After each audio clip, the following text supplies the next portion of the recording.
A courtroom is a place of judgment, but for Olivia Hayes, it was a theater of humiliation. 8 months pregnant and newly widowed, she stood clutching her belly, a fortress of black wool against a world that had crumbled. She was there to secure the future of her unborn child, the last piece of her beloved husband.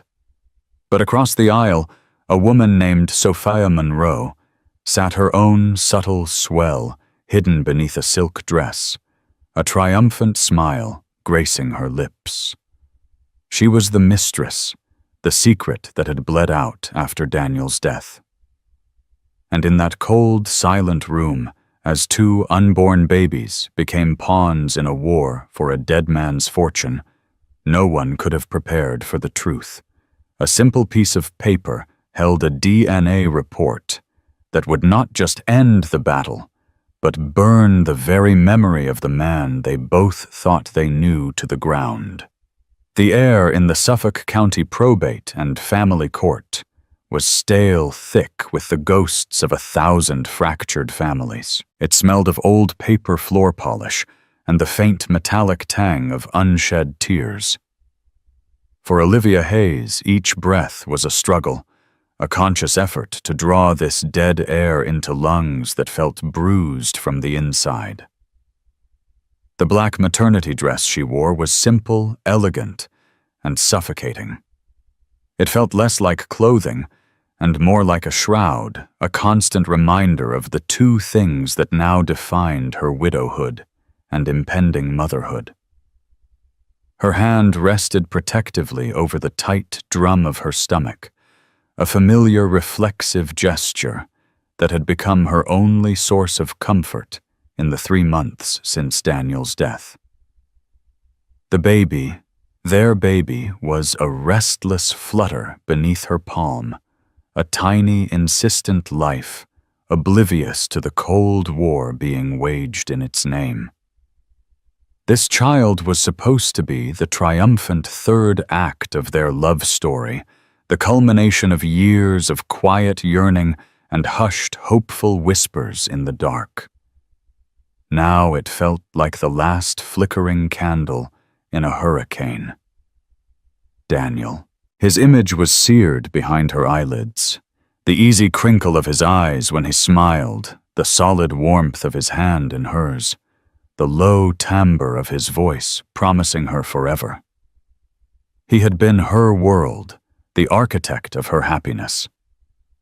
A successful real estate developer, Daniel Hayes, had built skyscrapers that touched the Boston skyline. But for Olivia, his greatest creation was the safe, beautiful life he had built for them in their Beacon Hill brownstone. It was a life of quiet charity galas, autumn walks through the public garden, and the shared, simple dream of a child to fill their home with laughter. His death, a sudden brutal heart attack at 42, hadn't just broken her heart. It had shattered the very foundations of her reality. Across the polished oak aisle, a different reality was taking shape. Sophia Monroe sat with an unnerving poise, her back ramrod straight. She was the kind of woman who commanded attention without demanding it. Sleek blonde hair cut in a severe but stylish bob, a cream-colored silk blouse that whispered of wealth, and eyes the color of a winter sky, cool and assessing. There was a faint swell to her abdomen as well, perhaps 4 or 5 months along, a fact that she didn't try to hide, but rather presented as a piece of irrefutable evidence. She was the other woman, the secret. Olivia had learned of Sophia's existence from a letter delivered by a messenger the day after Daniel's funeral. It was written on thick, expensive stationery, the words clinically cruel.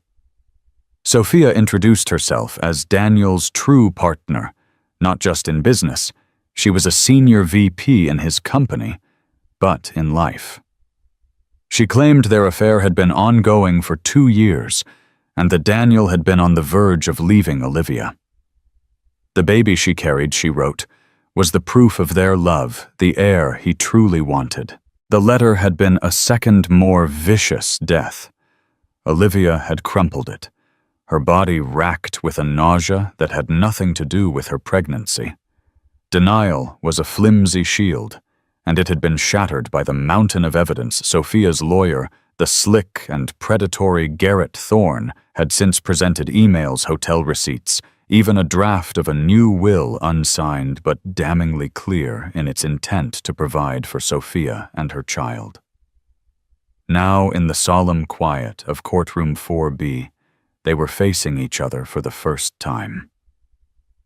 Sophia's gaze met Olivia's, and a small, knowing smile touched her lips.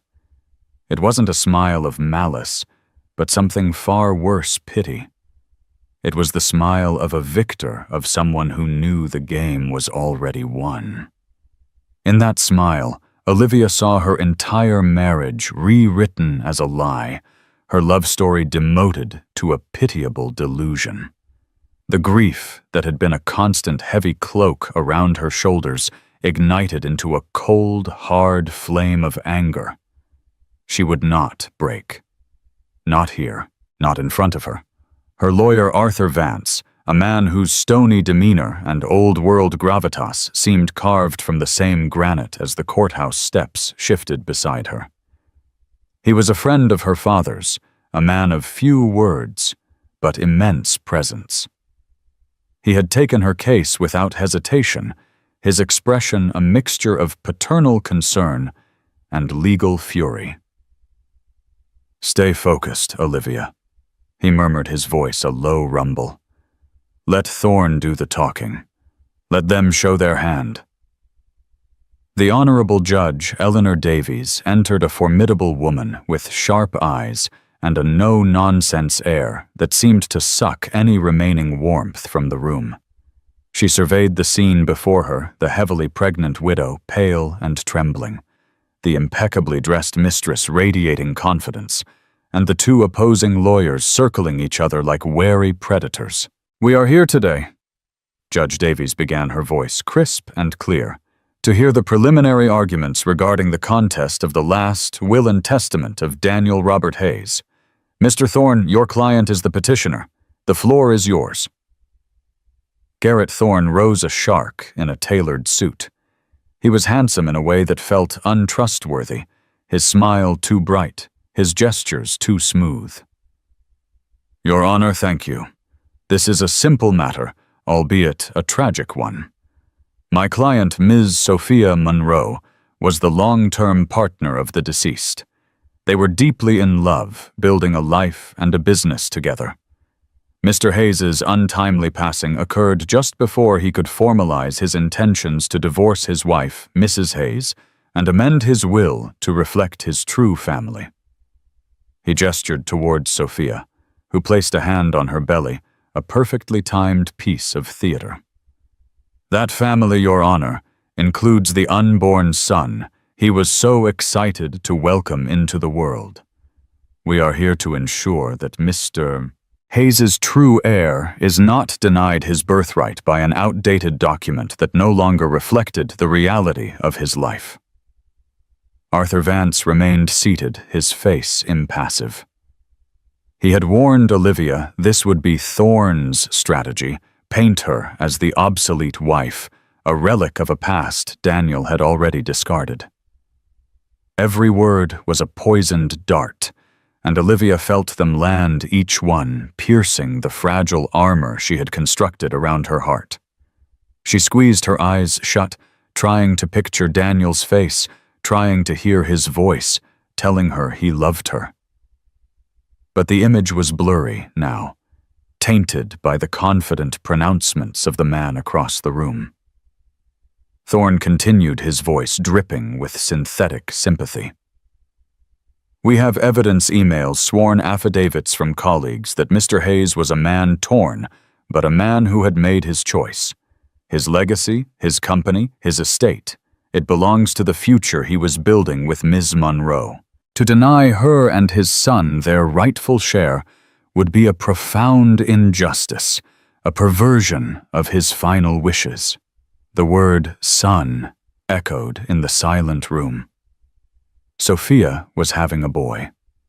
Daniel had always wanted a son. They had even picked out a name, Samuel. Was Sophia's child now to be Samuel? The thought was a physical blow, and Olivia gasped a small, choked sound. Sophia's cool eyes flickered towards her again.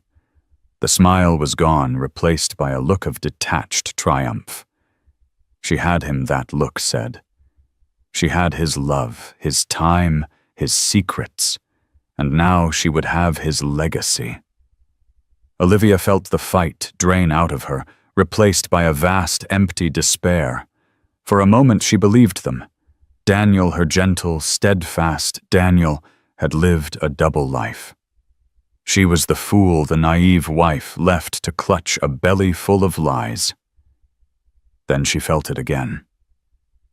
A kick. Strong and definite. A tiny life pushing against her, a reminder of a promise made in the quiet of their bedroom, a promise of a future. Her future. Her child's future. The despair receded, and the cold flame of anger returned, burning brighter than before. She straightened her back, lifted her chin, and met Sophia's gaze. There was no hatred in her eyes, no fear. There was only the unyielding resolve of a mother. This was not just about a will or an estate. This was about the truth. And she would fight for it, no matter how ugly it turned out to be. "Mr. Vance," Judge Davies said, her gaze shifting to their side of the courtroom. "Your response." Arthur Vance rose to his feet, not with the theatrical flourish of Garrett Thorne, but with the slow, deliberate gravity of a man who knows the weight of his words. He was tall and broad-shouldered, and his dark conservative suit seemed to absorb the light around him, making him an anchor of sobriety in the swirling currents of drama. "Your Honor," he began, his voice calm, and measured a stark contrast to Thorne's impassioned rhetoric. "What Mr. Thorne describes is a compelling work of fiction, a tale of secret love and thwarted intentions conveniently spun after the only man who could refute it is no longer with us. The facts, however, tell a very different story." He picked up a document from his table. "This is the last will and testament of Daniel Robert Hayes, executed on January 12th of this year. It was drafted by my firm, signed by Mr. Hayes, and witnessed by 2 of my partners. It is legally ironclad." He paused, letting the weight of that statement settle in the room. Sophia Monroe's serene composure wavered for a fraction of a second, her fingers tightening on her designer handbag. Vance continued. "The will is not complicated. It is the simple, direct, and loving final instruction of a devoted husband. It names his wife, my client, Mrs. Olivia Hayes, as the sole executor and primary beneficiary of his entire estate. It specifies that should they be blessed with children, his estate would be placed in a trust for her and for any and all issue born of their legal union." He enunciated the last words with deliberate precision, "born of their legal union." Garrett Thorne was on his feet in an instant. "Objection, counsel is attempting to use semantics to disinherit a child of the deceased. The law in Massachusetts is clear. A child born out of wedlock has inheritance rights." "I am not a student of semantics, Mr. Thorne," Vance replied, his voice dropping to a dangerously quiet level. "I am a student of the law, and the law respects the clear, unambiguous intent of the testator. Daniel Hayes's intent was to provide for his wife and the child they were expecting together. There is no mention of Ms. Monroe. There is no mention of any other potential offspring. There is only Olivia Hayes. Judge Davies held up a hand. Mr. Thorne, sit down. Mr. Vance, continue. Vance nodded. Your Honor, the petitioner's entire case rests on a flimsy narrative supported by a handful of curated emails and an unsigned document that holds no legal authority. A draft is just that, a draft. A thought, an idea, not a legal directive. For all we know, Mr. Hayes reviewed that draft and rejected it, content with the will he had already established, the will that protected his wife and their family. He turned his gaze slowly, deliberately from the judge to Sophia Monroe. Ms. Monroe was an employee of the deceased. A senior vice president, yes. A trusted colleague, perhaps. But her claim to be his true partner is a self-serving fantasy designed for one purpose: to seize the assets of a man who can no longer defend his choices or his marriage. Sophia gasped, a theatrical sound of pure indignation. That's a lie. He loved me. He was trapped in a loveless marriage. Order. Judge Davies's voice cracked like a whip. Ms. Monroe, you will be silent, or you will be removed from my courtroom. Is that understood? Sophia flushed, a splotchy red creeping up her neck. She shot a venomous glare at Olivia before forcing herself to nod, sinking back into her chair. Thorne, ever the performer, stepped in to smooth things over. My apologies, Your Honor. My client is overwrought. It is deeply painful for her to hear the love of her life's memory being besmirched in this manner. He then turned to Vance. You speak of facts, Mr. Vance. Well, here is a fact for you. My client is pregnant. We have medical records, sonograms, and we have a sworn affidavit from Ms. Monroe that Daniel Hayes is the father, the only possible father. He let that hang in the air, the central unavoidable truth. 2 pregnant women, 1 dead man. A sworn affidavit, Vance repeated, his tone laced with skepticism, is a piece of paper with a signature. It is a claim, not a fact. The only fact here is that we have 2 competing claims to paternity. Then let's resolve it, Thorne shot back, sensing an opening. We welcome a DNA test. We demand it. Let science prove what my client has been saying all along. Let's establish the paternity of both unborn children. We are confident that the results will show that Mr. Hayes is the father of Ms. Monroe's son. A murmur went through the small public gallery. This was the moment the drama had been building towards. Olivia felt her blood run cold. A DNA test. Of course. It was inevitable.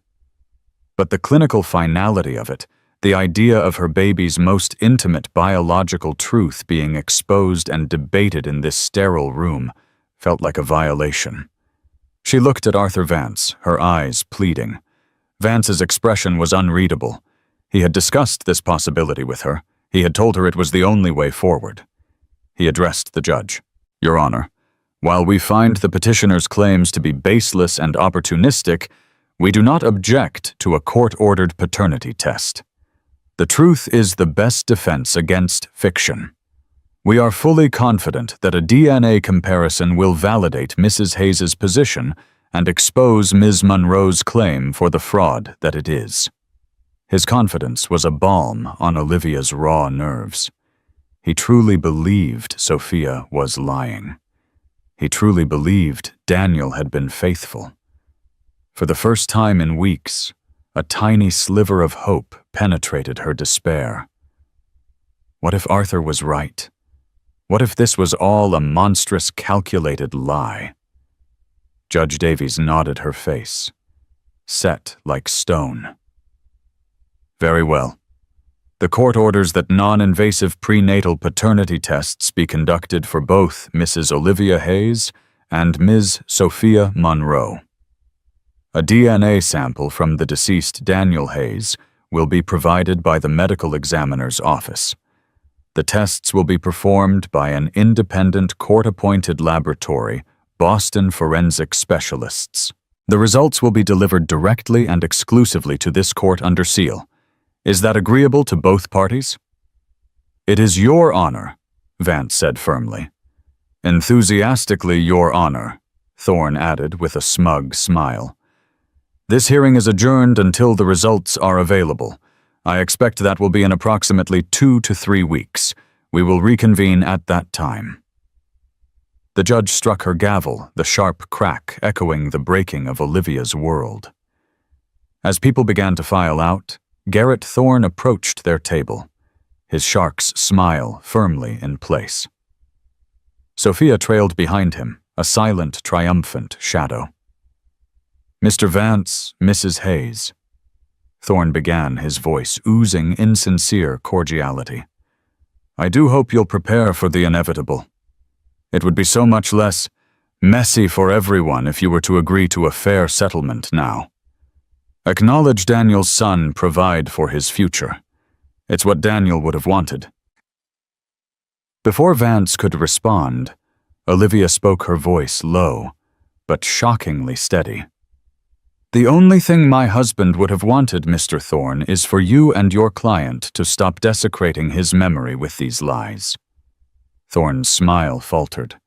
He looked at Olivia, truly looked at her, and for a moment the mask slipped. He hadn't expected her to have any fight left. He had underestimated her. Sophia stepped forward, her cool eyes locking with Olivia's. Lies, she whispered, her voice a venomous caress. Oh, you poor thing. You have no idea what lies you were living in. He pitied you. He told me so. He said you were fragile.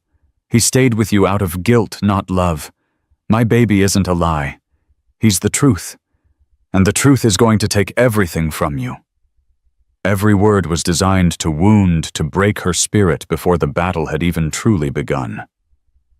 Olivia felt the sting sharp and deep, but she held Sophia's gaze, refusing to look away. The kick came again, a little drumbeat of support from within. Arthur Vance stepped between them, a granite wall. That's enough. If you have anything further to say, Mr. Thorne, you can say it to me in a formal deposition.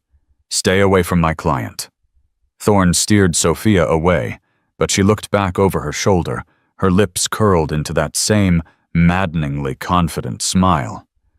As they walked out of the courtroom, Olivia watched them go, the mistress and her lawyer, a portrait of absolute certainty.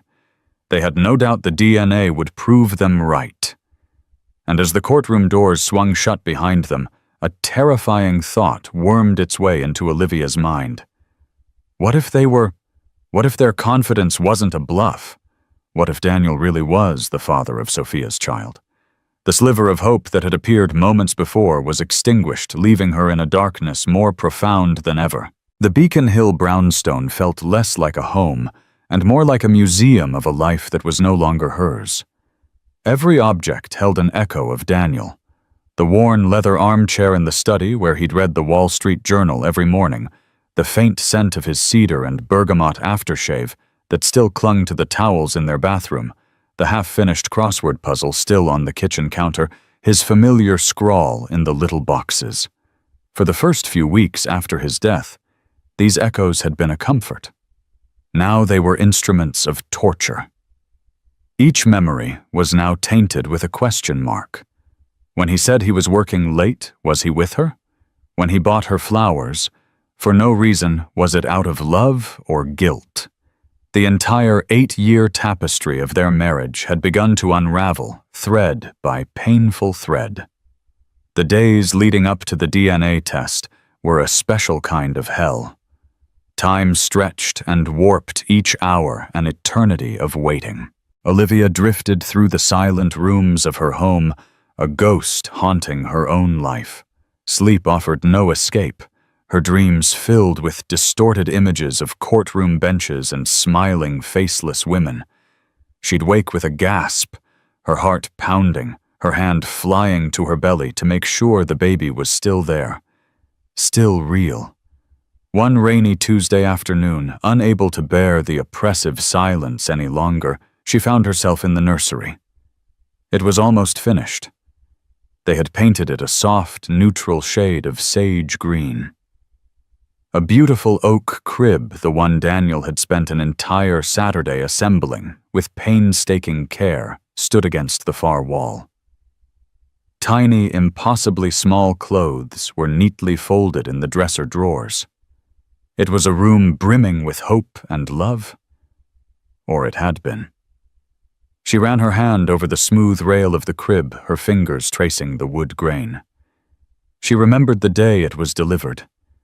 Daniel had been so excited, his usual serious demeanor replaced by a boyish glee. "It's getting real, Liv," he'd said, his arms wrapping around her from behind, his hands joining hers on her stomach. "He's going to be here soon. Our son." They hadn't known the gender for sure, but Daniel had been convinced it was a boy. A little boy to carry on the Hayes name. A legacy. He'd talked about teaching him to sail on the Charles River, about taking him to his first Red Sox game at Fenway Park. His dreams for this child had been so vivid, so heartfelt. Could a man capable of such genuine love and excitement for one child be simultaneously creating another with a different woman? The two Daniels couldn't coexist in her mind. One of them had to be a lie. Her fingers brushed against a small, silver-plated rattle on the changing table. A gift from Daniel's parents sent from their retirement home in Florida.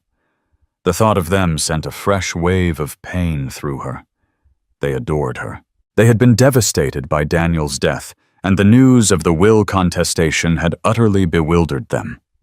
They called her every day, their frail voices filled with worry, assuring her that this Sophia Monroe must be a gold-digging charlatan, that their son loved only her. She wanted to believe them, she desperately wanted to, but their faith in their son couldn't erase the images now burned into her mind. The infertility struggle had been their secret shadow. For 2 years they had navigated the emotionally brutal landscape of doctor's appointments, invasive tests, and crushing disappointments.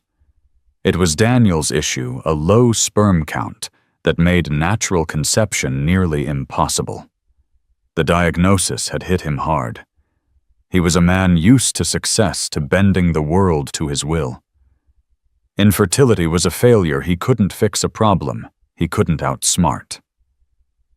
Olivia had watched him retreat into himself for a time, a quiet shame shadowing his eyes. But then he had emerged from it with a renewed sense of purpose. "We'll find a way, Liv," he had sworn to her one night. "Whatever it takes. We're a team." They had decided on in vitro fertilization, using an anonymous donor. It was a difficult decision, particularly for Daniel, who was so proud of his family line. He had mourned the loss of a biological connection, but he had masked his disappointment for her sake, focusing instead on the joy of simply becoming a father. He had pored over donor profiles with her, helping her choose a man with a similar physical profile and a clean bill of health. He had held her hand through every injection, every procedure, celebrating with tears in his eyes when the doctor finally confirmed the pregnancy. How could that man, the man who had weathered that storm with her, have been having an affair? And if he was, why would he be trying to have a baby with another woman when he knew he was infertile? It made no sense. Unless Sophia Monroe was lying about Daniel being the father. It was the only explanation that allowed Olivia to keep some semblance of the man she loved intact. It had to be a lie. Her phone buzzed, startling her out of her reverie. It was Arthur Vance.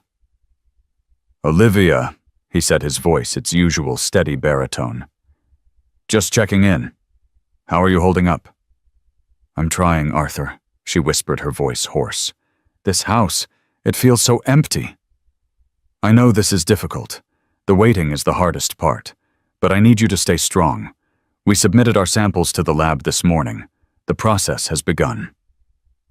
She sank onto the rocking chair in the corner of the nursery. Arthur, what if she's telling the truth? What if the DNA comes back and he's the father? There was a pause on the other end of the line. Arthur Vance was not a man given to false reassurances. Olivia, he said finally, his voice careful. Based on the medical information you shared with me regarding Daniel's infertility, the chances of him fathering a child naturally are, as his doctor stated, virtually zero. For Ms. Monroe's claim to be true, she would have to be the 1 in a million miracle that you and Daniel prayed for, but never received. It seems improbable. Improbable, but not impossible, she pressed. Little in life is impossible, he conceded. But in a court of law, we deal with probability, and the probability is overwhelmingly in your favor. Thorne and his client are running a bluff, a very cruel and very public one. They are counting on you to break, to settle, to give them a piece of the estate, just to make them go away. You must not. His words were logical. They made sense, but her fear was not logical. It was a primal, gut-wrenching terror. I found something, Vance said, his tone shifting. Something in Daniel's financials that I think you should know about. Olivia's heart leaped into her throat. What is it?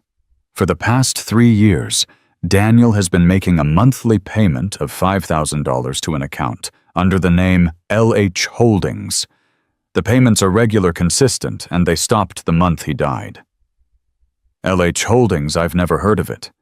Was it a business expense? It doesn't appear to be, Vance said. The account is registered to a private individual, not a corporation. I'm running a check on the name now. It's probably nothing. A private investment, perhaps. But in a case like this, there are no loose ends. I'm looking into everything. LH Holdings. The initials meant nothing to her. It was just one more secret in a life she was discovering was full of them. As she hung up the phone, the brownstone seemed to press in on her, its silence no longer empty, but filled with whispers, with questions she was terrified to answer. She looked at the perfect, hopeful nursery, and for the first time, she wondered if she would be raising her child in this house at all. This house built by a man who was becoming more of a stranger with each passing day. Arthur Vance was a man who believed in due diligence, a principle that had been drilled into him over 40 years of practicing law. It meant leaving no stone unturned, no matter how small or insignificant it seemed. The monthly $5,000 payments were a loose thread, and Vance's instinct was to pull it until the whole tapestry either tightened or unraveled. The trace on LH Holdings came back faster than he expected. It was not a corporation, but a simple sole proprietorship linked to a bank account in Pittsfield in the heart of the Berkshire Mountains. The account holder's name was Leo Hayes. The name hit Vance like a physical jolt. Hayes. He ran it through every database he had access to. A birth certificate surfaced first from Mercy Hospital in Boston. Leo Michael Hayes. Father Robert Hayes. Mother Eleanor Hayes. The same parents as Daniel Robert Hayes. Daniel had a brother. In all his years of knowing the Hayes family, in all the conversations with Olivia, in all the legal documents he had drafted for Daniel, the existence of a sibling had never once been mentioned. It was a ghost, a complete unknown. He dug deeper. There was a smattering of public records, a high school diploma from a boarding school in New Hampshire, a couple of speeding tickets in his early 20s, a registration for a decade-old Ford pickup truck. There was no social media presence, no digital footprint to speak of. Leo Hayes seemed to be a man living deliberately off the grid. The only recent address was a P.O. box in a small rural town called West Stockbridge. Without telling Olivia he didn't want to give her a new phantom to worry about, Until he knew what it was, Vance got in his car the next morning and drove west. The city gave way to suburbs, then to the rolling hills and dense forests of the Berkshires. It felt like driving into another world, a quieter, slower place, a world away from the cutthroat pressures of Boston real estate and probate court battles. He found Leo Hayes living in a small, weathered cabin at the end of a long gravel road. It was set on a few acres of wooded land, a curl of smoke rising from a stone chimney. A large, well-tended vegetable garden sat to one side, and stacks of firewood were piled neatly against the cabin wall. The Ford pickup was parked nearby. It was the picture of rustic solitude. Vance parked his sedan and walked up the stone path to the front door. Before he could knock, the door opened. The man who stood there was both a stranger and instantly familiar. He was leaner than Daniel, his face weathered by the sun and creased with lines that his older brother hadn't had. His hair was a darker shade of brown and longer pulled back in a short tail, and his eyes were a startlingly intense blue. But the bone structure, the shape of his jaw, the set of his mouth, it was Daniel. A wilder, unvarnished version. "Can I help you?" Leo Hayes asked. His voice was rougher than Daniel's with a cautious edge. "Mr. Hayes, Mr. Leo Hayes," Vance asked, extending a hand. "My name is Arthur Vance. I'm an attorney from Boston. I was your brother's lawyer." Leo looked at the outstretched hand but didn't take it. His eyes narrowed. "Was. So you know he's dead?" It wasn't a question. "Yes. I'm representing his wife Olivia in the matter of his estate." A flicker of something annoyance pain crossed Leo's face. "The estate. Of course. That's what it always comes down to, isn't it? Look, Mr. Vance, I don't know why you're here. Daniel and we haven't been brothers in 20 years. Whatever mess he left behind, it has nothing to do with me." He made to close the door, but Vance put a hand on it. "He was sending you money, Mr. Hayes. $5,000 a month. For 3 years. Leo froze. The cautious edge in his eyes sharpened into hostility. "That was a private arrangement. It was a debt. He owed me." "A debt for what?" Vance pressed gently. "None of your damn business," Leo snapped. He sighed, running a hand through his hair. The gesture was so uncannily like Daniel's it was startling. "Look, I'm sorry he's dead. No one should die that young. But my brother and I walked different paths a long time ago. He chose his, I chose mine. There's nothing I can tell you that will help you or his wife." "His wife, Olivia, she's pregnant," Vance said quietly. "She's expecting their first child." This time the reaction was different. The hostility in Leo's eyes softened, replaced by a deep, complicated sadness. He stared out past Vance at the trees, his jaw working silently. "Pregnant," he repeated the word, sounding foreign on his tongue. He finally looked at Vance again. "Good. I'm glad to hear that. He always wanted to be a father." There was a universe of unspoken history in that simple sentence. "There's a complication," Vance continued, deciding to lay out the bare facts. "A woman has come forward, a business associate of Daniel's. She's also pregnant, and she claims Daniel is the father. She's contesting the will." Leo let out a short, bitter laugh. "Of course there is. With Danny, there was always a complication. He built his whole life on them." "Olivia never knew he had a brother," Vance stated, watching the man's reaction closely. Leo's gaze hardened again. "That was his choice. He was good at building walls, my brother. Good at compartmentalizing. He built a wall between us a long time ago." "Why?" Leo was silent for a long moment, studying Vance as if trying to decide how much to reveal. "We had a falling out. Over the family business, over our father, over everything. Daniel was the golden boy, the one who followed the path. I was the screw-up, the one who walked away. He bought out my share of the inheritance our father left us. He thought money could solve everything. That's what those payments were about. The final installments. It was a plausible story, but it felt incomplete. The emotion simmering beneath Leo's tough exterior was too raw for a simple business disagreement, even a bitter one. "Mr. Hayes," Vance said, his voice earnest. "His widow is fighting for her future, for her child's future. She's up against a woman who seems utterly convinced that a DNA test will prove her claim.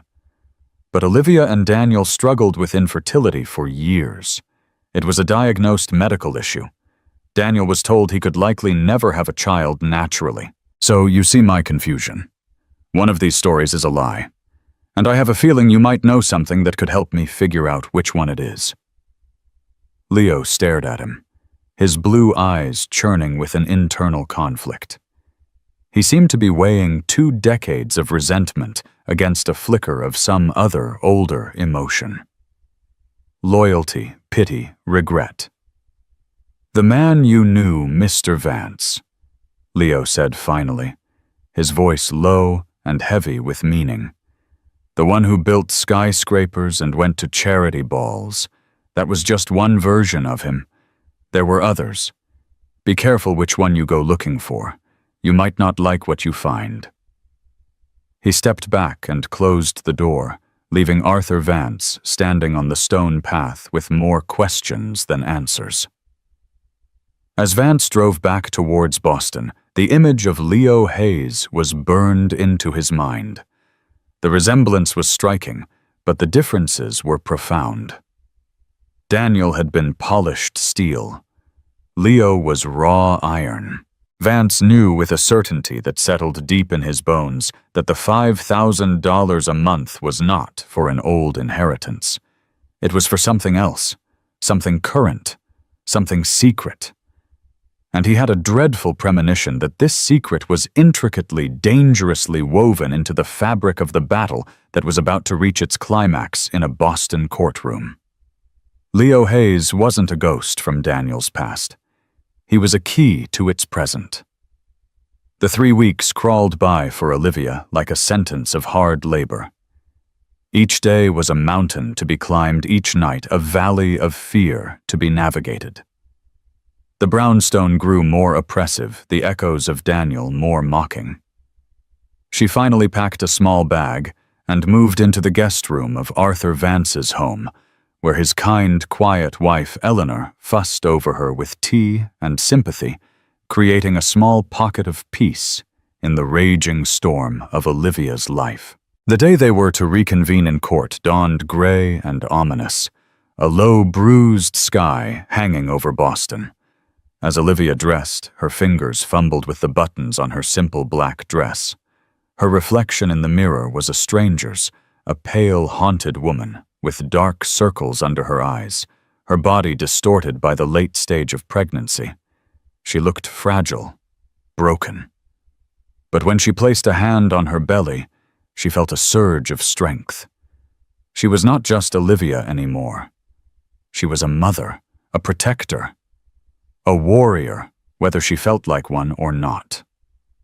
The atmosphere in courtroom 4B was even more electric than before.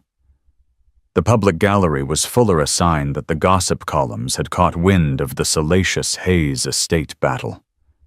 The air crackled with anticipation. Sophia Monroe was already there, seated beside Garrett Thorne. Today she wore a striking crimson dress that accentuated her own pregnancy. It was a power color, a statement of defiance and victory.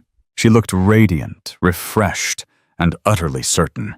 When she saw Olivia enter, her lips curved into that familiar, infuriatingly serene smile.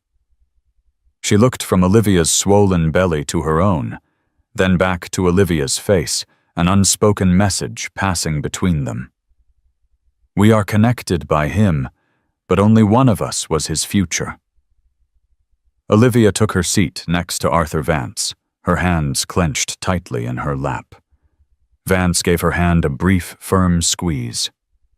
Deep breaths, Olivia, We stand by the truth, whatever it is."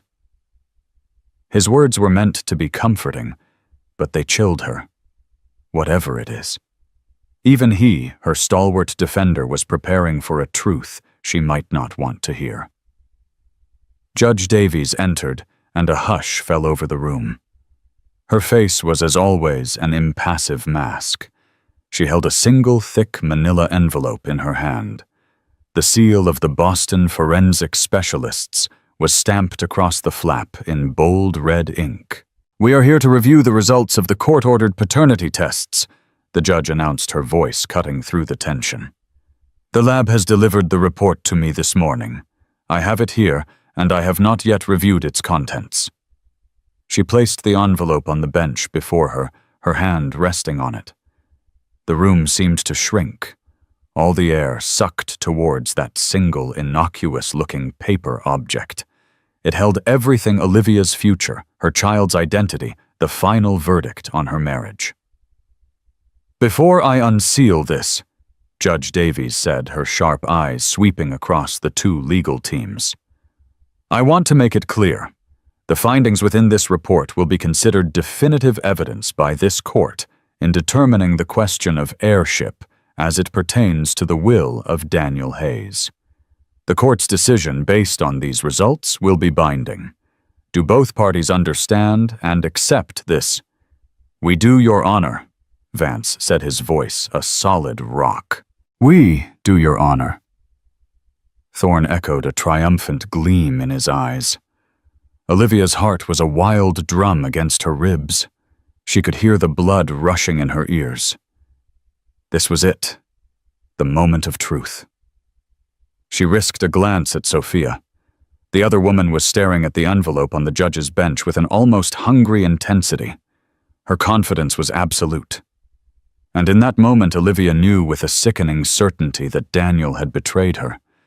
The DNA would show he was the father of Sophia's child. Her perfect marriage was a lie. Her husband was a cheat.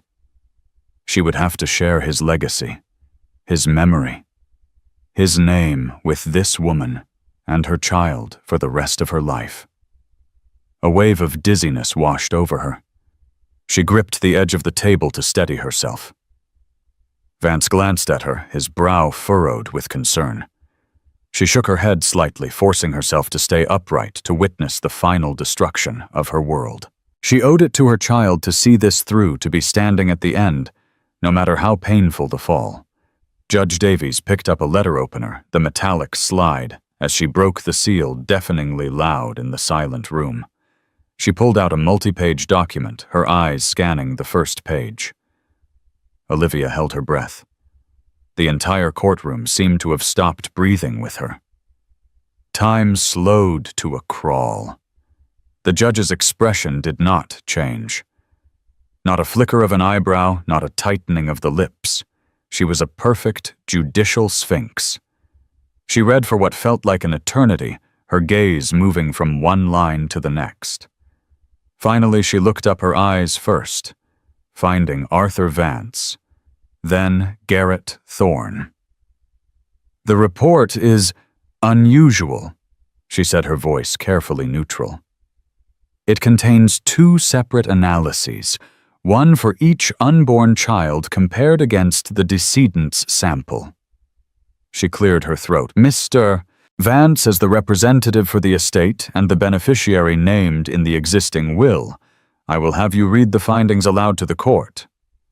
She handed the document down to the bailiff, who carried it over to their table. The bailiff placed it in front of Arthur Vance.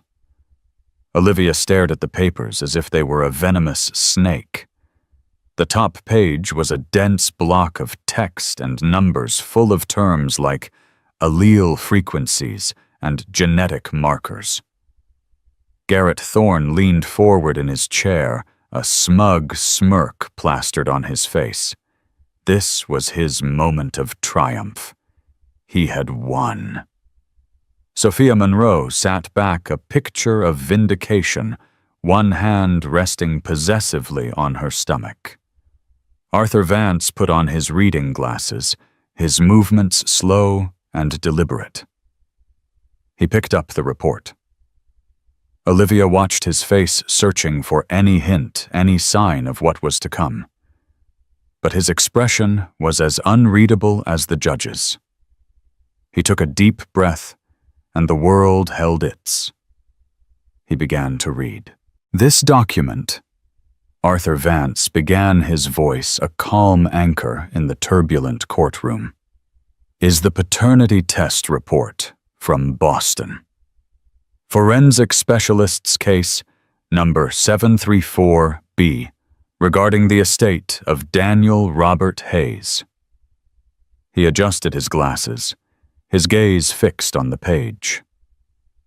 Olivia felt her entire world narrow to the space between those words and his mouth. Across the aisle, Sophia Monroe leaned forward slightly, a portrait of smug anticipation. The report is in 2 parts, Vance continued. Part 1 concerns the fetus carried by Mrs. Olivia Hayes. The analysis compared the fetal DNA profile with the DNA profile of the decedent Daniel Robert Hayes. The results are as follows. Daniel Robert Hayes is excluded as the biological father of the fetus. A collective gasp filled the room.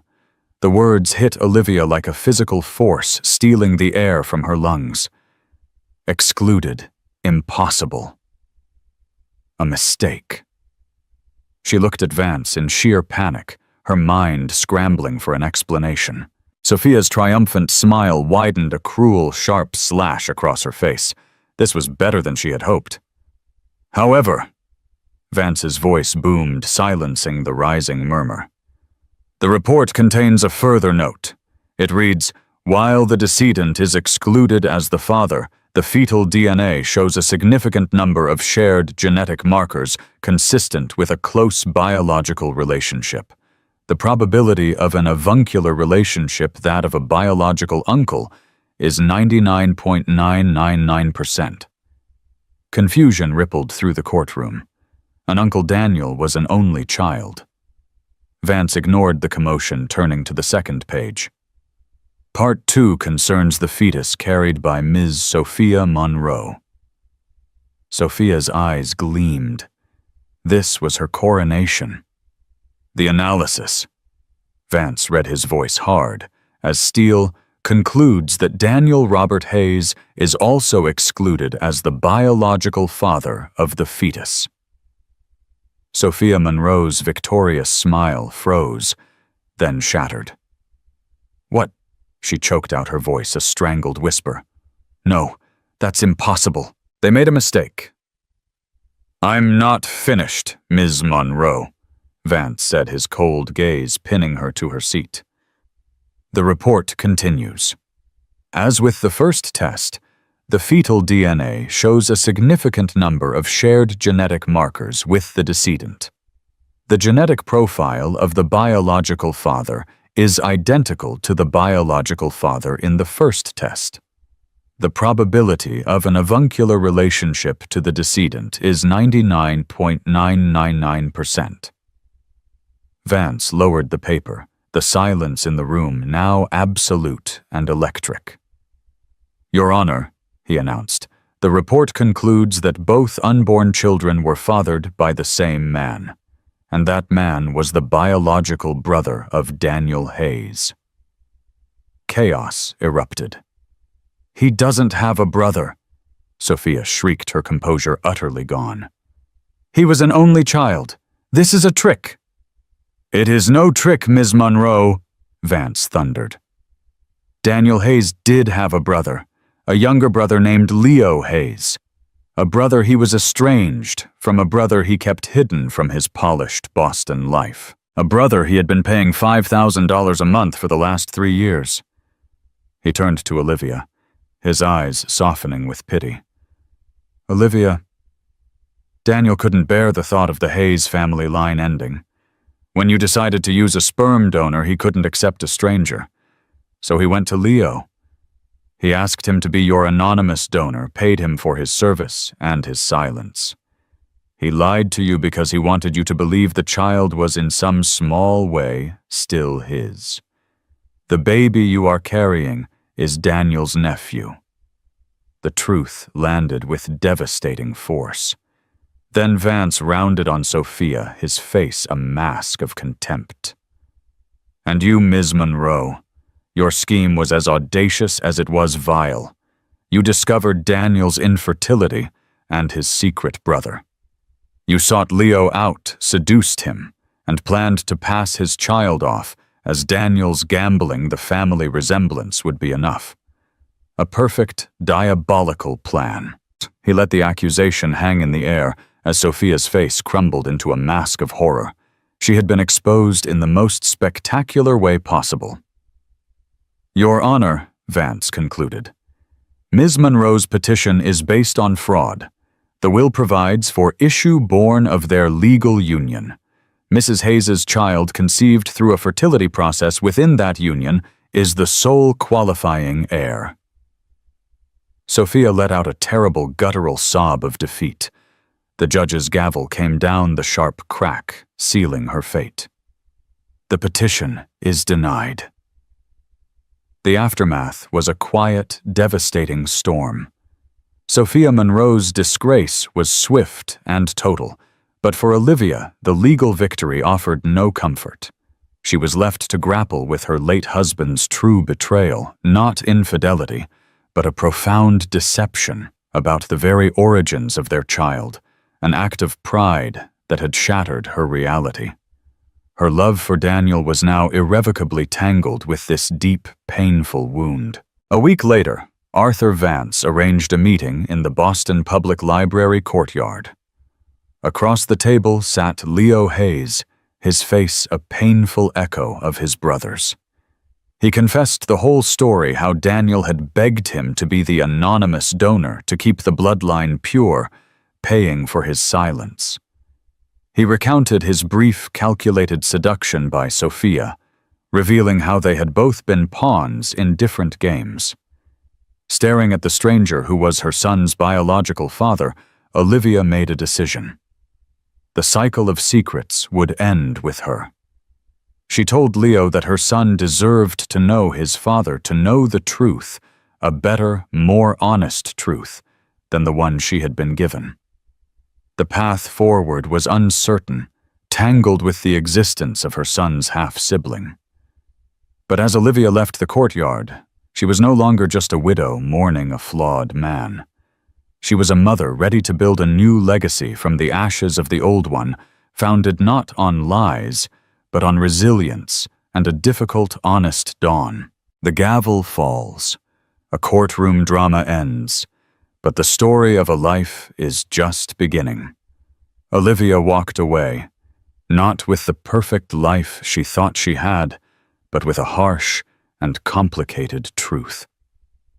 Betrayal came from all sides, from the husband she adored and the stranger who coveted her life. Yet in the ashes of those lies, she found her own strength, not as a wife or a widow, but as a mother prepared to build a new world for her son, based on the one thing she had been denied, the truth. This story shows that the deepest secrets always find their way to the light, and sometimes the most painful endings are the start of a journey toward who we were always meant to be. What would you have done in Olivia's position? Could you ever forgive such a profound deception from your husband, or the calculated cruelty of the other woman?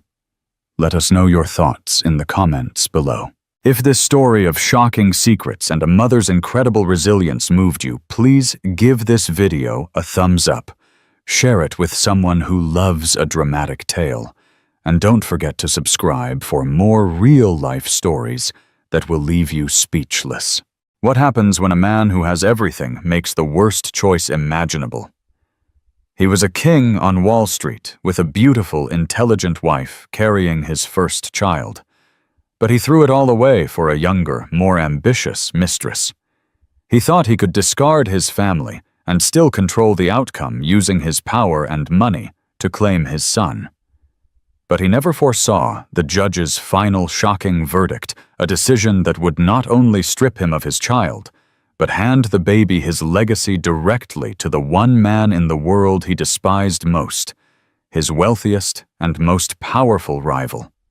This is the story of how a mother's love, an enemy's honor, and a judge's gavel brought about the most stunning reversal of fortune imaginable.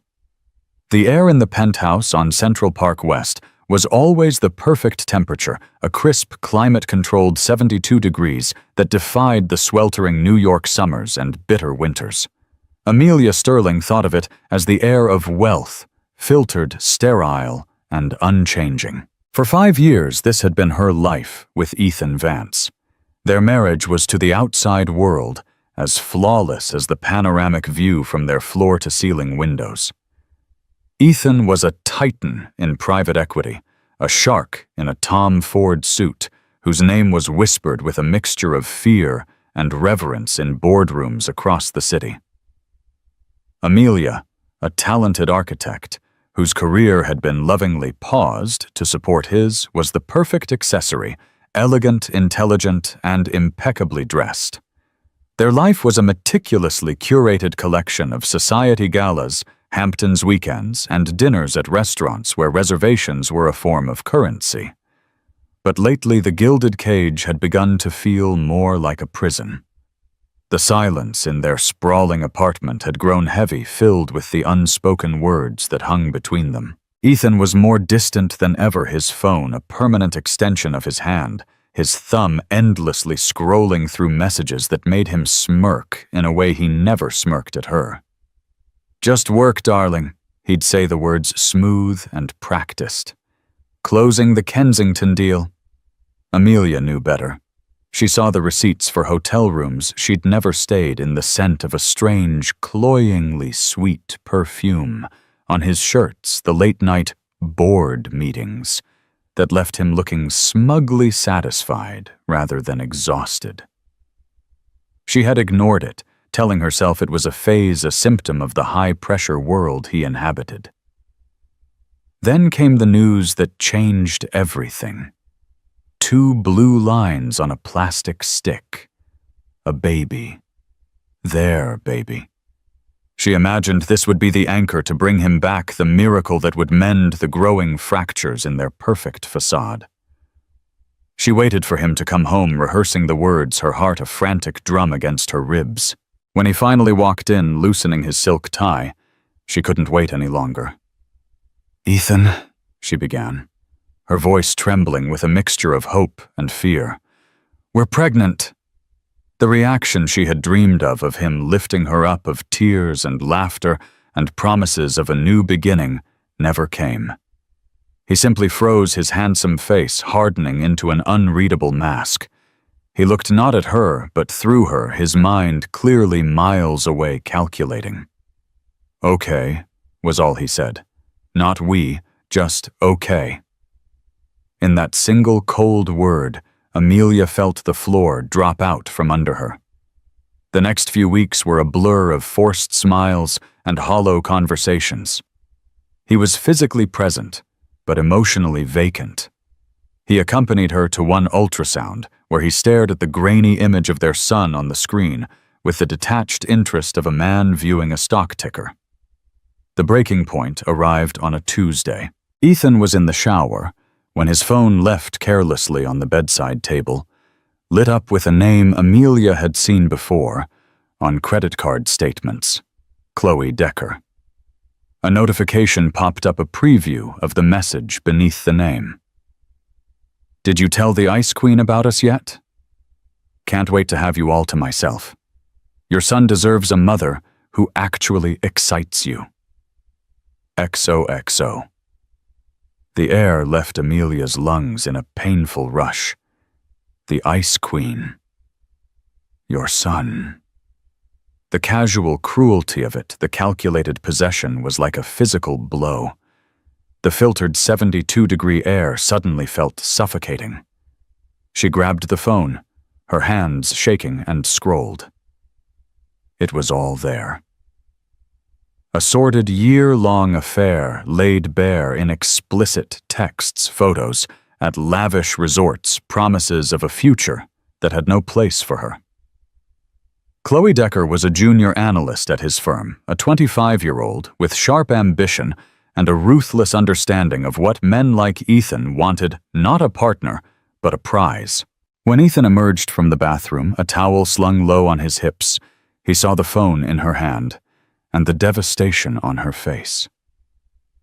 For the first time in months, his mask of indifference slipped, replaced not with remorse, but with annoyance. "You shouldn't have done that, Amelia," he said, his voice dangerously calm. "She thinks you're going to leave me for her." Amelia whispered the words, tasting like ash. "She's talking about raising our son?" Ethan didn't deny it. He simply crossed his arms, a sigh of impatience escaping his lips. "It's complicated." "Complicated?" Her voice rose, cracking with disbelief. "I am carrying your child, Ethan. We built a life together. You made vows to me." "And I'm offering you a generous way out of it," he retorted, the cold businessman emerging. "I'll set you up in a condo, a severance package, if you will. You won't have to worry about money." He was firing her from their marriage. The realization was so grotesque it was almost surreal. He saw her and their unborn child as a line item on a balance sheet, a problem to be managed with a payout. "And our son?"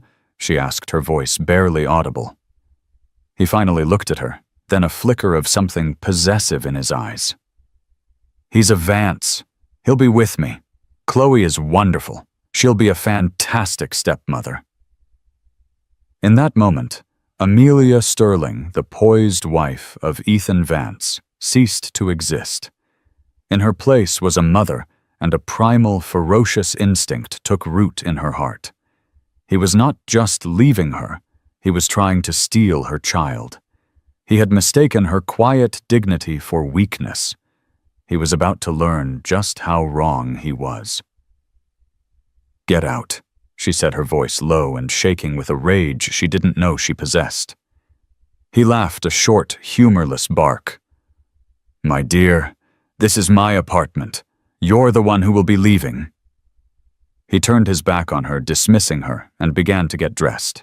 He chose a crisp shirt designer cufflinks and slipped on his Patek Philippe watch. As he straightened his tie in the mirror, looking at his own reflection with smug satisfaction, he didn't see the woman behind him gathering the shards of her broken heart and forging them into a weapon. The war had just begun. The eviction from her own life was swift and brutal. Within 48 hours, Ethan's lawyers had sent a formal notice. She was permitted to collect her personal belongings under the supervision of a stone-faced assistant who checked off items on a clipboard. The doormen who had greeted her by name for 5 years now averted their eyes, their loyalty bought and paid for by the man who signed their checks. The gilded cage had slammed shut behind her, and she was out on the streets of New York, 5 months pregnant, and utterly alone. Her severance package was an insult disguised as generosity, a check that wouldn't cover 6 months of Manhattan rent, and the keys to a sterile corporate apartment in a soulless part of Midtown. Ethan had calculated it perfectly enough to prevent her from claiming destitution, but not enough for her to mount a real fight. He underestimated her. Amelia didn't cash the check. Instead, she called the one person from her past she knew she could trust, her old college roommate, Evelyn Reed, now a partner at one of the city's most tenacious family law firms. Evelyn's office was the antithesis of Amelia's former life. It was cluttered, chaotic, and smelled of strong coffee and determination. Evelyn herself was a whirlwind of sharp intelligence, her dark hair pulled into a severe bun as if to contain her formidable energy. So the golden boy finally showed his true colors. Evelyn said, her expression grim, as Amelia recounted the story, her voice breaking only once. "I never liked him, Amy. He always looked at you like an acquisition." Amelia flinched, the truth of the statement hitting her harder than any insult. "He wants the baby Ev. He and that woman, they have it all planned. They're going to paint me as an unstable emotional wreck. He said he has the resources to prove it." "He does," Evelyn said bluntly, steepling her fingers. "He'll hire the most expensive psychologists, the slimiest private investigators. They'll dig into every corner of your life. They'll say your unemployment proves you can't provide. They'll twist your grief into instability. We need to move faster and smarter." The first step was establishing Amelia's independence. She refused Ethan's corporate apartment instead, finding a small but clean one-bedroom in Brooklyn Heights, using the last of her own savings for the deposit. It was a world away from Central Park West. The sirens at night were louder. The air was thick with the smell of street food. But for the first time in years, it felt real. It felt like hers. The second step was reviving her career. She spent her days calling old contacts, dusting off her portfolio, fighting the exhaustion and morning sickness that were her constant companions. The rejections were polite, but firm. The world of architecture had moved on without her. She was seen as a socialite who had dabbled in a career before marrying well. Ethan's shadow was long, and his influence was pervasive. Doors that were once open were now quietly closed. The loneliness was a physical weight. Her society friends, whose allegiances were to power and status, had vanished.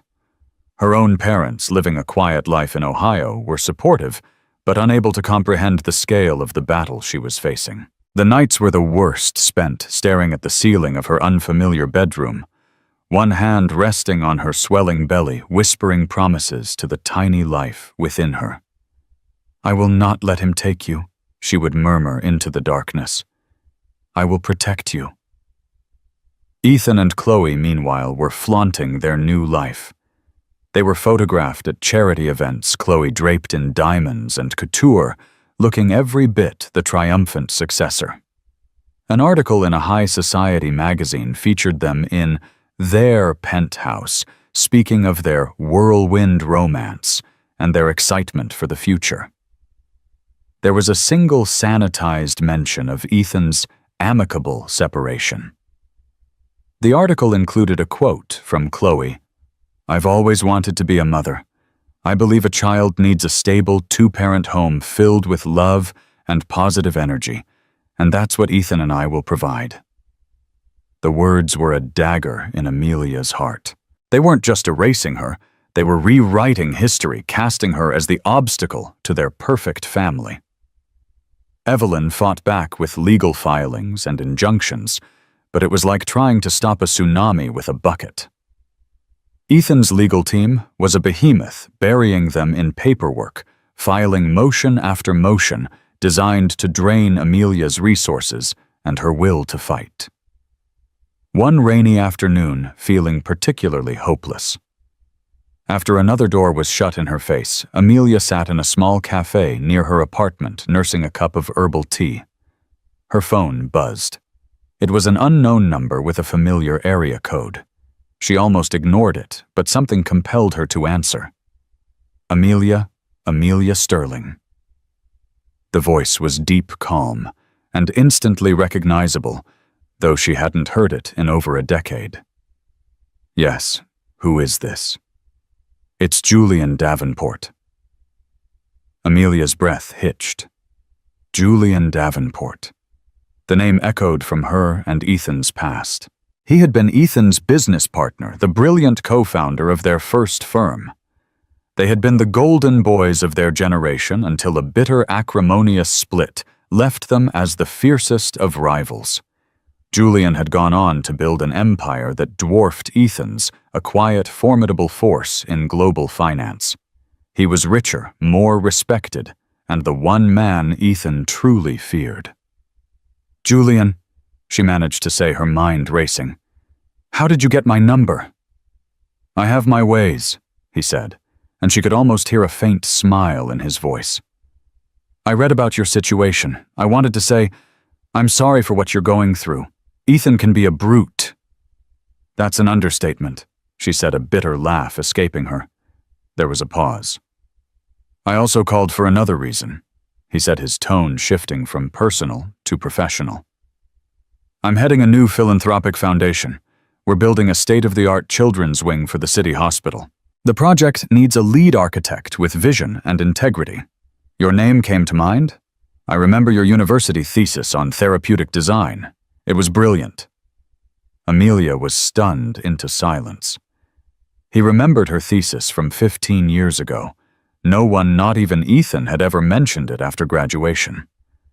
I'm not sure I'm in a position to take on something so big right now," she stammered, thinking of her pregnancy, the legal battle. "On the contrary," Julian said, his voice firm but kind. "I think you're in the perfect position. You need to work. You need to build something again, for yourself and for your son. Let me send you the preliminary brief. No strings attached. Just look at it."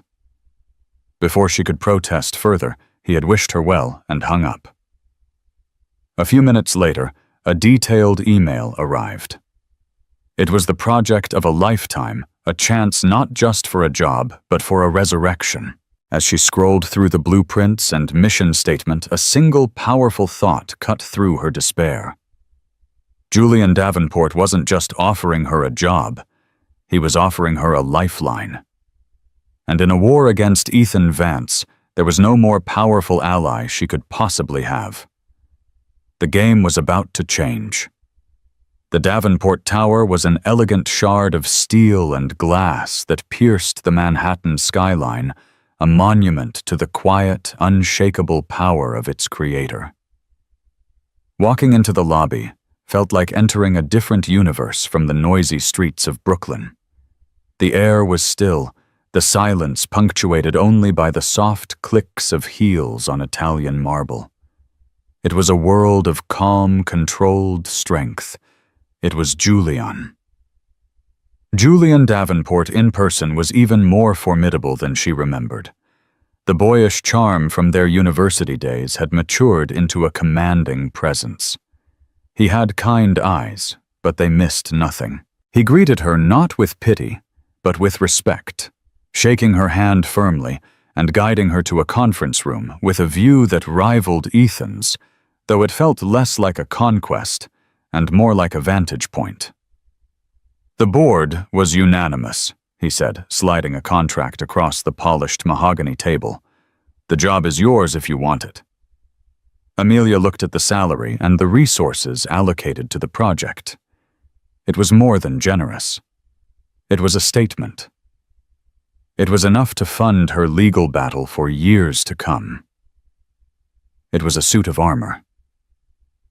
"Why are you doing this, Julian?" she asked, her gaze steady. "This isn't just charity." He met her eyes without hesitation. "No, it's not. Firstly, you are the best person for this job. I've followed your early work. You have a gift. Ethan was a fool to let you sideline it. Secondly," he paused, choosing his words carefully, "I have never respected the way Ethan does business or the way he treats people. I consider him a rival not just in the market, but in principle. What he is doing to you is unconscionable. If providing you with a platform to re-establish your independence and secure your child's future is a blow to him, then I consider that a bonus." His honesty was bracing. He wasn't pretending to be a saint. He was an adversary of Ethan's, and the enemy of his enemy was his friend. This was an alliance, clear and simple. Amelia signed the contract. Working on the children's wing became her salvation. She poured all her pain, fear, and fierce maternal love into the designs. She created spaces filled with light and color corridors that curved like gentle arms and patient rooms with windows angled to catch the morning sun. It was more than a building. It was a sanctuary, everything her home with Ethan had failed to be. She was no longer just the pregnant, abandoned wife. She was Amelia Sterling, the lead architect on the city's most prestigious philanthropic project. Julian was a constant, supportive presence. He was nothing like Ethan. Where Ethan demanded, Julian asked. Where Ethan pontificated, Julian listened. He would join her for late-night sessions at the office, not to supervise, but to learn, asking insightful questions about her design choices. He made sure the company cafeteria was stocked with her pregnancy-craving foods and that her schedule was flexible enough for her doctor's appointments.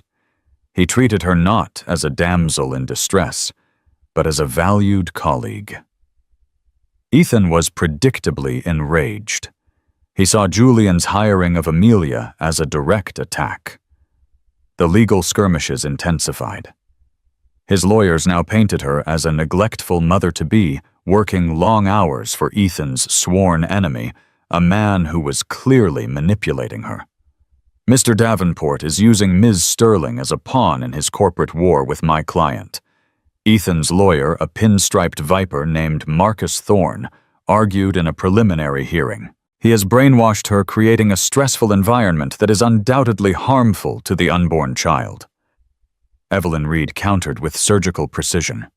My client has been offered the professional opportunity of a lifetime, one that allows her to provide for her child, a child Mr. Vance has shown no interest in beyond a desire to possess him. The only stress in my client's life is being generated by the relentless, cruel, and baseless attacks from the plaintiff. As Amelia's due date approached, the pressure mounted. One evening, working late to finalize a schematic, a sharp pain shot through her abdomen. She gasped, dropping her pen. Julian, who had been reviewing budgets in his office, heard the sound and was by her side in an instant. "Amelia, what is it?" he asked, his usual calm replaced by alarm. "It's too early." She breathed another wave of pain, making her double over. "The baby's not due for another 6 weeks." Julian didn't hesitate. He scooped her into his arms, his strength surprising her, and carried her out of the building. His driver had the car waiting. In the back of the Maybach, racing through the city streets with a police escort Julian had somehow arranged with a single phone call. He held her hand, his voice a steady, reassuring presence in her sea of panic. "Just breathe, Amelia. We're almost there. You're not alone." And in that terrifying moment she realized it was true. The man beside her, the man she once knew only as her husband's enemy, had become her anchor. At the hospital, the doctors managed to stop the premature labor, but she was ordered on immediate bed rest until the baby was born. The cause, the doctor explained, was extreme stress. Julian handled everything. He had her moved to the best private suite, contacted Evelyn, and stood guard like a sentinel, ensuring no one from Ethan's camp could get near her. Ethan showed up, of course, feigning concern for the cameras he had likely tipped off. "Amelia, darling," he said, striding into a room with a bouquet of funereal lilies, Chloe trailing behind him like a vulture. "We were so worried." Before Amelia could speak, Julian stepped forward, blocking their path. He was taller than Ethan, and in that moment he seemed to radiate a cold authority that made Ethan's bluster look cheap. "She needs to rest," Julian said, his voice quiet, but laced with steel. "Your presence here is not conducive to that. Leave." "You have no right to tell me what to do," Ethan sneered. "This is my wife and my child. Your wife whom you threw out, and your child whom you have caused to be in this very hospital bed." Julian retorted, his gaze unwavering. "You are not welcome here. If you don't leave in the next 10 seconds, I will have security remove you." Ethan, for once, seemed to recognize he was outmatched. He shot Julian a look of pure hatred, threw the flowers into a nearby trash can, and stormed out, Chloe scurrying after him. Lying in the sterile hospital bed, Amelia watched the exchange with a strange sense of clarity. The battle lines had been drawn long ago, but now the generals were facing each other directly. This was no longer just about her and Ethan. It was about Vance versus Davenport. And her child was the prize. Leo Sterling. Vance was born 3 weeks later, a small but healthy baby with a tuft of dark hair and his mother's determined eyes. The moment Amelia held him, the world outside the hospital room, the legal battles, the betrayal, the fear melted away, replaced by a love so fierce and absolute it took her breath away. He was perfect. He was hers. And she would burn the world to the ground to protect him. Julian was her first visitor, arriving not with fanfare, but with a simple, thoughtful gift, a lifetime subscription to a college fund in Leo's name. He looked at the baby nestled in Amelia's arms, with a gentle reverence that squeezed her heart. "He's beautiful, Amelia," he said softly. "You did an amazing job." Ethan's arrival was, by contrast, a calculated media event. He came with a lawyer and a court order granting him supervised visitation. He strode in, handed Amelia a document, and demanded to hold his son. The document was a formal petition for sole custody filed the day after Leo was born. The petition was a work of fiction, a masterpiece of character assassination. It painted Amelia as an emotionally volatile, career-obsessed woman who had endangered her child through a reckless association with Julian Davenport. It claimed she was an unfit mother. By contrast, it portrayed Ethan and Chloe as a stable, loving couple ready to provide a traditional family environment. "You can't be serious," Amelia whispered, clutching Leo tighter. "Perfectly serious," Ethan said, his eyes cold. "The courts will see that a boy needs his father. He needs the Vance name and the resources that come with it. You can be his weekend mother if you behave." The fight was no longer a distant threat. It was here in her hospital room, trying to pry her son from her arms. The following weeks were a living nightmare. Amelia was discharged into a world where she was constantly being watched. A private investigator hired by Ethan tailed her everywhere, documenting every trip to the grocery store, every visit from a friend. A court-appointed psychologist subjected her to hours of invasive questioning, her every answer twisted to fit a narrative of instability. Ethan used his visitation rights to harass her. He would show up with Chloe, who would coo over Leo and offer unsolicited, condescending parenting advice. He would criticize Amelia's small apartment, the brand of diapers she used, the way she held her own child. It was psychological warfare, designed to break her down before the trial even began. Through it all, Julian remained her steadfast ally. He respected her need for space with her newborn, but made his resources available. His own legal team worked in the background, feeding Evelyn information, digging into Ethan's finances and Chloe's past. He sent a private security detail to shadow Ethan's PI, ensuring Amelia's safety and documenting the harassment. One evening, after a particularly grueling deposition, where Ethan's lawyer had all but called her a gold digger, Amelia was sitting in her apartment, rocking a colicky Leo, feeling the walls close in. She was exhausted, overwhelmed, and for the first time truly terrified she might lose. There was a knock on the door. It was Julian. He looked tired, his tie loosened, but his gaze was as resolute as ever. "May I come in?" he asked gently.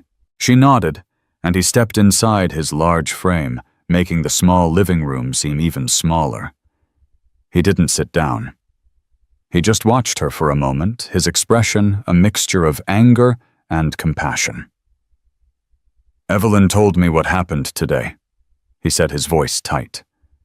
"They're trying to bury you, to brand you. In family court, perception is reality. A single working mother, however brilliant and capable, against a powerful married man with unlimited funds.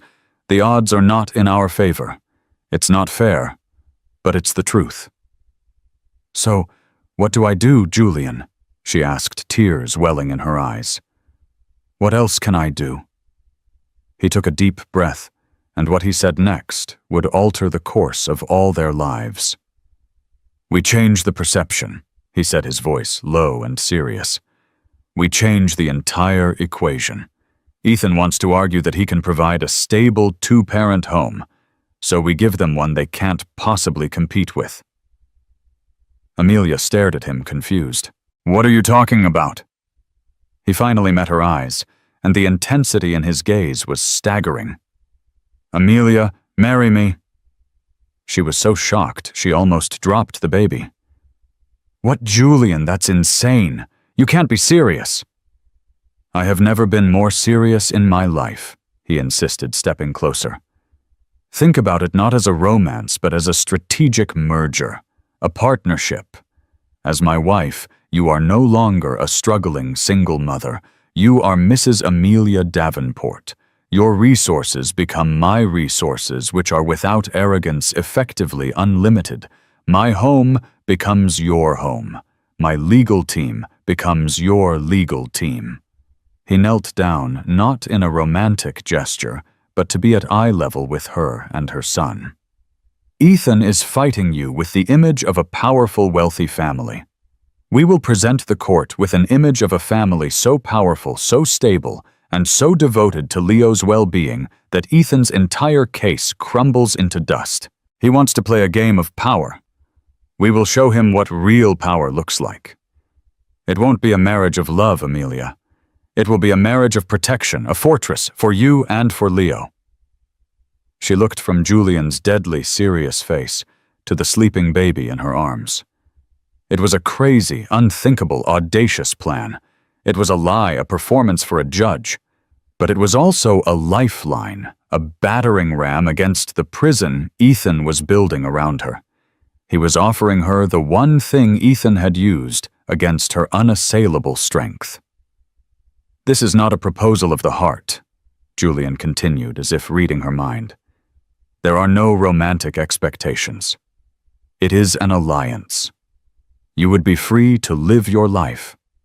Our only shared goal would be to ensure Leo is safe with his mother.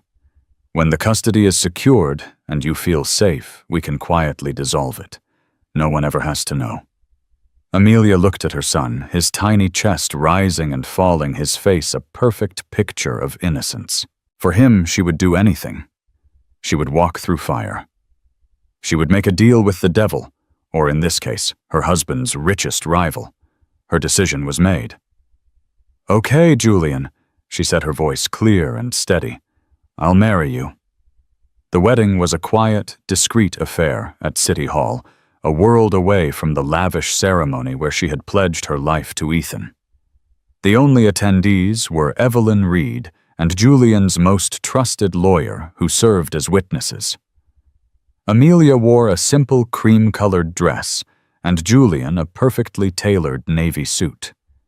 They exchanged simple, legally binding vows, their hands cool and steady as they slid plain platinum bands onto each other's fingers. There was no kiss, just a firm, decisive handshake sealing their pact. Amelia Sterling was now Amelia Davenport. The news hit the financial and social circles of New York like a thunderclap. Paparazzi swarmed outside her Brooklyn apartment, so Julian's security swiftly moved her and Leo into his vast, elegant duplex on Park Avenue. It was even grander than the penthouse she'd shared with Ethan, but it felt different. It was a home filled with books and art that reflected a life of substance, not just of acquisition. Julian gave her an entire wing of the duplex, complete with a nursery that his staff had prepared overnight, ensuring she had privacy and space. The marriage filing landed on Marcus Thorne's desk with the force of an explosion. Ethan's reaction, as recounted by Evelyn, was apoplectic. He had been outmaneuvered in the most public and humiliating way possible. He had tried to frame Amelia as a desperate, unstable single mother, and overnight she had become the wife of his most hated nemesis, a man whose wealth and influence dwarfed his own. The legal strategy shifted instantly. "This is a sham," Ethan screamed at Evelyn during a heated phone call. "A pathetic, transparent fraud, and I will prove it." Ethan's team doubled down, filing motions to have the marriage annulled, claiming it was a conspiracy to defraud the court. They hired more investigators to watch Amelia and Julian, desperate to find proof that their marriage was anything but real. But Julian was always one step ahead. He and Amelia began to construct a careful, believable public narrative. They were photographed at quiet dinners, Julian's hand resting gently on the small of her back. They attended a charity function for the children's hospital, Amelia on his arm, looking poised and confident. They didn't feign a passionate romance. Instead, they projected an image of quiet dignity, mutual respect, and a shared commitment to Leo. It was a performance, but it was a masterful one, grounded in the genuine respect that had grown between them. The war room was Julian's library, a vast two-story space lined with mahogany shelves. Here, Amelia, Julian, Evelyn, and Julian's formidable legal team would meet, poring over strategy. Julian brought the same ruthless efficiency to this fight that he brought to a corporate takeover. "Ethan's case rests on 3 pillars," Julian said one night, standing before a large whiteboard. "First, his financial superiority. Second, the stability of his two-parent household with Chloe. Third, his ability to paint Amelia as emotionally unfit. We have to systematically destroy all 3. The first pillar was the easiest to demolish. Julian's forensic accountants had been digging into Ethan's company for months. They uncovered a pattern of high-risk, borderline unethical trades and leveraged debt that made his firm look far more vulnerable than its public image suggested. He wasn't just wealthy. He was reckless. The second pillar, the stable home with Chloe, was a more delicate target. Julian's investigators, far more discreet and effective than Ethan's thugs, compiled a dossier on Chloe Decker. It revealed a history of calculated relationships with powerful men and a mountain of debt from a lifestyle she couldn't afford. More damningly, they found evidence that she was still actively seeking out other wealthy suitors, seeing Ethan not as a life partner, but as a stepping stone that wasn't proving as sturdy as she'd hoped. The third pillar was the most important. To counter the unfit mother narrative, they compiled their own evidence. They had nanny cam footage of Ethan's awkward, disinterested interactions with Leo during his visits. They had recordings of his threatening voicemails. They had testimony from the doorman at Amelia's old building about his verbal abuse. But Julian knew they needed more. They needed a silver bullet. "The court needs to see who Ethan really is when he thinks no one is watching," Julian stated. "His arrogance is his weakness. We need to bait him." The plan they devised was risky. They had one of Julian's business contacts, a hedge fund manager from London, approach Ethan with a once-in-a-lifetime investment opportunity, a deal that seemed too good to be true, promising astronomical returns. It was designed to appeal to Ethan's greed and his increasing desperation as Julian's legal and financial pressure mounted. The meetings would be held at a private club known for its lax security, and the London manager would be wearing a wire. As the court date loomed, the tension in the Park Avenue duplex was palpable. Amelia and Julian fell into a surprisingly comfortable domestic rhythm. He would often come home to find her on the floor of the nursery sketching in a notebook, while Leo cooed in his bouncer. He'd sit with her not talking about the case, but about her designs, about books, about the world.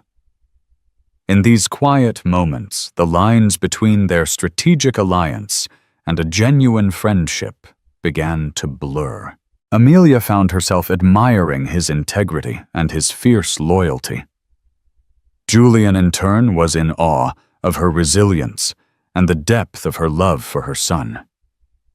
One night, Leo was crying inconsolably. Amelia had walked him, fed him, changed him, but nothing worked. She was at her wit's end when Julian appeared in the doorway. "Let me try," he offered softly. He took the wailing infant from her, holding him securely against his shoulder, and began to hum a low, rumbling tune. He walked the length of the long hallway, his steps even and steady. Within minutes, Leo's cries subsided, and he was fast asleep. Amelia watched them, her heart aching with a confusing mix of gratitude and something more. This man who had entered her life as a weapon had become her partner in the truest sense of the word. Their marriage might have been a legal fiction, but the protection and care he offered her and her son were profoundly real. And the thought that it was all temporary, that he would one day walk away after the battle was won, left a small, cold knot in the pit of her stomach. The courtroom was a theater of quiet hostility. On one side sat Ethan Vance, flanked by Chloe Decker, who was dressed in a demure pearl gray suit, the picture of sober respectability. Ethan's face was a mask of confident arrogance, but Amelia could see the frantic, cornered look in his eyes. On the other side sat Amelia with Julian beside her. He wasn't just an ally in the gallery. As her husband, he sat at the table with her and Evelyn, a silent, immovable mountain of support. The judge assigned to the case was a woman named Eleanor Thompson, a veteran of the family court system known for her sharp intellect and her utter intolerance for theatrics. She peered over her spectacles, her gaze sweeping across the two parties, and Amelia felt a flicker of hope. This was a woman who would not be easily fooled by wealth or charm. Ethan's lawyer, Marcus Thorne, opened with an attack on the marriage. "Your Honor, we are here today because of a desperate, cynical ploy. A marriage of convenience, a fraudulent contract designed to mislead this court. It is a testament to Ms. Sterling Davenport's, or whatever she calls herself this week, moral bankruptcy." Evelyn Reed stood up, calm and collected. "Your Honor, my client entered into a legal binding marriage with a man who has shown her and her child more kindness and support in a few months than the plaintiff showed her in 5 years. If Mr. Vance finds this marriage inconvenient, it is only because it has inconvenienced his plan to financially and emotionally cripple the mother of his child." The first few days were a brutal assault on Amelia's character. Thorne called witnesses former friends a disgruntled housekeeper who painted her as a cold, social climbing woman who was never interested in motherhood until it became a financial tool. It was a tapestry of lies and half-truths, and with each one, Amelia felt a piece of herself being stripped away. Julian's hand would find hers under the table, his steady grip a silent reminder. This is their strategy. Do not let them break you. When Amelia took the stand, Thorne was merciless. "You went from your husband's home directly into the arms and home of his greatest business rival, isn't that correct?"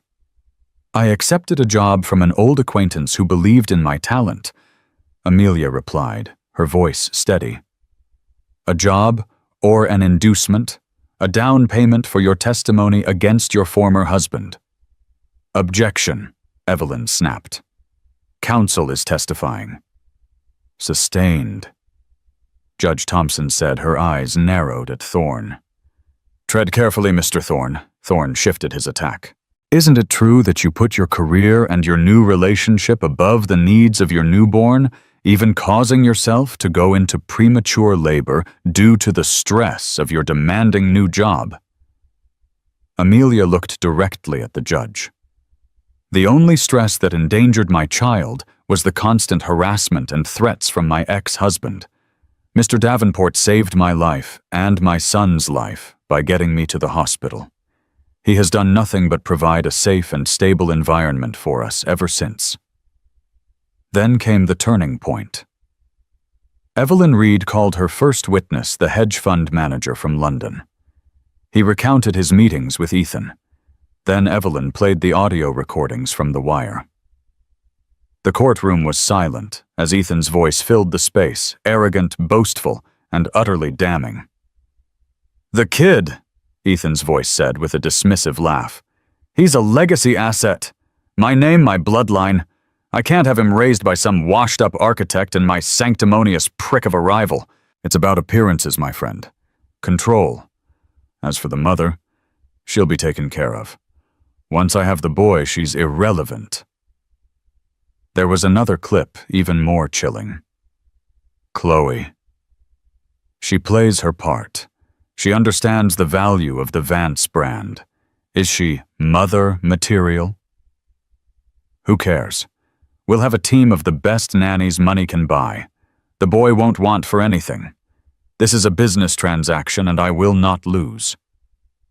A gasp rippled through the courtroom. Chloe Decker's face went pale.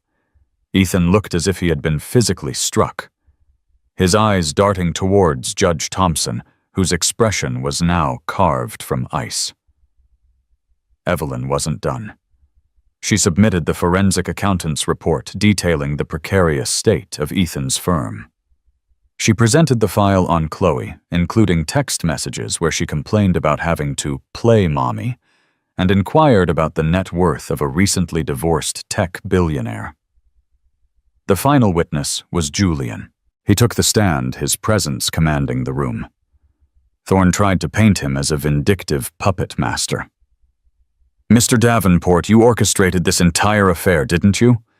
You saw a woman in a vulnerable position and used her and her child as a weapon against a man you've hated for years." Julian looked not at Thorne, but at the judge. "I saw a brilliant woman being systematically destroyed by a cruel and narcissistic man. I saw a child who was being treated as a bargaining chip. I offered them safety. My marriage to Amelia is a partnership, yes. It is a partnership built on a foundation of profound respect and a shared devotion to protecting a child. I love Leo as if he were my own son. If that is a crime, I am guilty. What Ethan Vance has done, however, in using his own child as a pawn in a game of ego, that your honor is a moral crime of the highest order."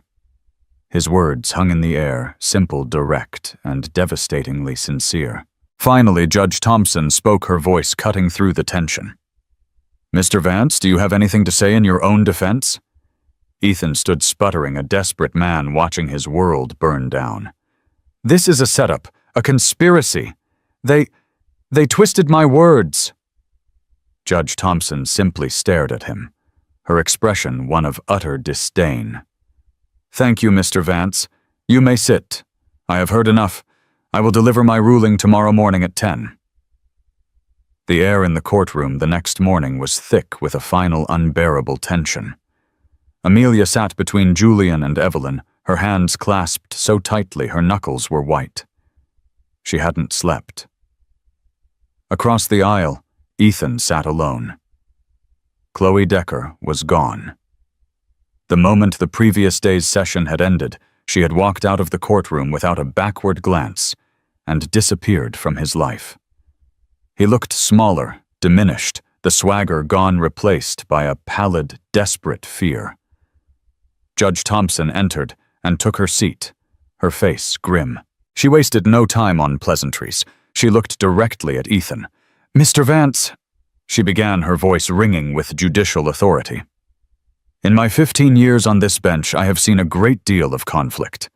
I have seen anger, grief, and bitterness, but rarely have I witnessed a case so profoundly poisoned by one party's malignant narcissism, ego, and breathtaking cruelty." Ethan flinched, as if he'd been slapped.